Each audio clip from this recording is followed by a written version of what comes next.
Okay, we are going to read the next chapter in Mr. Popper's Penguins, chapter 16, On the Road. During the next day, there was much to be done at 432 Proudfoot Avenue. There were new clothes to buy for all of them, and the old ones to pack away in mothballs. Then Mrs. Popper had to scrub and polish and straighten the whole place, for she was much too good a housekeeper to leave everything at sixes and sevens while the Poppers were away. Mr. Greenbaum sent them their first week's pay in advance.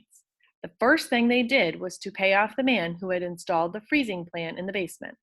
He had been getting rather uneasy about his money, and, after all, without him, they could never have trained the penguins. Next, they sent a check to the company who had been shipping the fresh fish all the way from the coast. At last, everything was done, when Mr. Popper turned the key in the door of the little house. They were a little late in arriving at the railway station on account of the argument with the traffic policeman. The argument was on account of the accident of the 2 taxicabs. With 4 Poppers and 12 penguins, not to mention the 8 suitcases and a pail of water with live fish for the penguins' lunch, Mr. Popper found that they could not all fit into one cab, so he had to call a second one. Each of the taxi drivers was eager to be the first to get to the station and surprise the people there by opening the door of his cab and letting out 6 penguins. So they raced each other all the way, and in the last block they tried to pass each other, and one of the fenders got torn off. The traffic officer naturally got very much annoyed. The train was about to pull out of the station when they arrived. Even with both taxi drivers helping them through the gate and over the brass rails onto the rear observation platform, they barely made it. The penguins were gasping. It had been decided that Mr. Popper should ride in the baggage car with the penguins to keep them from getting nervous, while Mrs. Popper and the children should ride in one of the Pullmans. Because of getting on at the observation end of the train, Mr. Popper had to take the birds through the whole length of the train. It was easy enough to get them through the club car, even with the pail of fish to carry. In the sleeping cars, however, where the porter was already making up some of the berths, there was trouble. Do you guys know what a berth is? I'm going to highlight that word just so you can see it.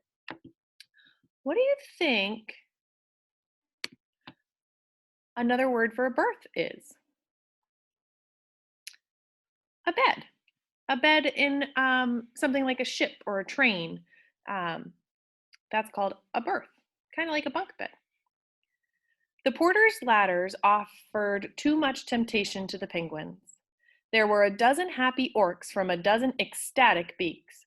Popper's performing penguins, completely forgetting their discipline, fought to climb the ladders and get into the upper berths. Poor Mr. Popper! One old lady screamed that she was going to get off the train, whether it was going 90 miles an hour or not. A gentleman wearing a clergyman's collar suggested opening a window so the penguins could jump out. 2 porters tried to shoo the birds out of the berths. Finally, the conductor and the brakeman, with a lantern, came to the rescue. It was quite a while before Mr. Popper got his pets safely into the baggage car. Mrs. Popper worried a little at the start over the idea of having Janie and Bill miss 10 weeks of school while they were on the road, though the children did not seem to mind. We have to remember that Mr. Popper's Penguins was written a long time ago, in probably the 1950s. Back then, they didn't have internet like we do now. And you must remember, my love, said Mr. Popper, who had never before been out of Stillwater in spite of his dreams of distant countries, that travel is very broadening. From the start, the Penguins were a riotous success. Even their opening performance in Seattle went off without a hitch, probably because they had already rehearsed on a real stage. It was here that the Penguins added a little novelty number of their own to the program. They were the first on the bill.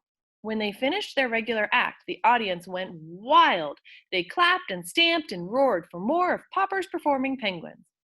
Janie and Bill helped their father herd the penguins off the stage so that the next act could go on. This next act was a tightrope walker named Monsieur Duval.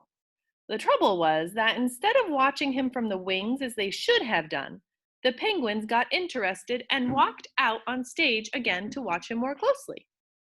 Unfortunately, At this moment, Monsieur Duval was doing a very difficult dance on the wire overhead. The audience, of course, had thought that the penguins were all through and were very much pleased to see them return and line up with their backs to the audience and look up at Monsieur Duval, dancing so carefully on the wire high above them. This made everyone laugh so hard that Monsieur Duval lost his balance. "Ork!" said the penguins, waddling away hurriedly, in order not to be under him when he fell. Cleverly recovering his balance, Monsieur Duval caught the wire by the inside of his elbow and saved himself. He was very angry when he saw the pauper-performing penguins opening wide their 12 red beaks as if they were laughing at him.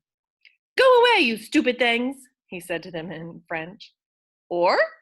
said the penguins, pretending not to understand and making remarks to each other in penguin language about Monsieur Duval.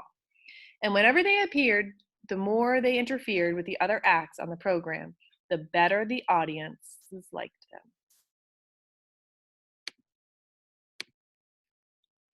That is the end of chapter 16. Chapter 17 is called Fame, so we'll watch that next time. Bye.